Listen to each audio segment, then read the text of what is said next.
Wellness Wednesday. I'm Michael Jennings, and today we want to get into everything push-up. And this is a very challenging skill for a lot of people, children and adults alike. So this is one that all family members could get involved in. What I'm going to do is really show you variations of push-ups that we can do to eventually get to that perfect push-up. So as we get down onto the ground, typically in a push-up position, we want to see our hands just a little bit wider than our shoulders. I liken it to a picture frame, where we want the bottom of the picture frame to show us our headshot. So our chest, just above our chest, into our shoulders and our smiling faces.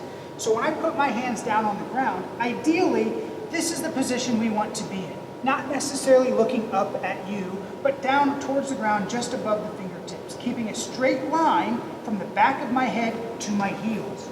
So if you see me again, straight line from the back of my head to my heels. Oftentimes we struggle and get our hips really high or really down low. This is a challenging position to actually complete a push-up in for a lot of people, and that's okay. One of the things that we can start with are simply shoulder taps.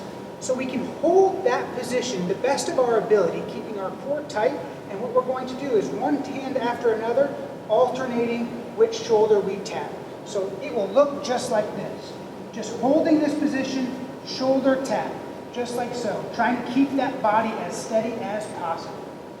Another thing that we can do is what's called a modified push-up, where we keep our hips in those same positions, but we simply drop our knees down to the ground. So if I'm here in this perfect push-up position, I can drop my knees just like so and work through a push-up this way. This makes a little bit less weight on my upper body, but equally as challenging for some people.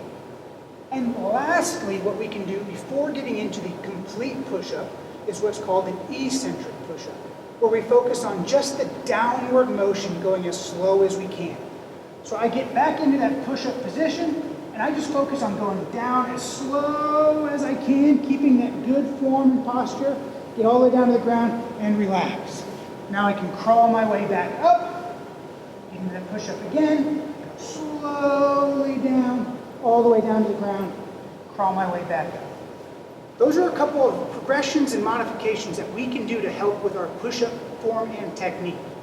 If you want to do this today, why don't you pick one of those and work on about 3 sets of 10 to 12 reps, and that's a great start.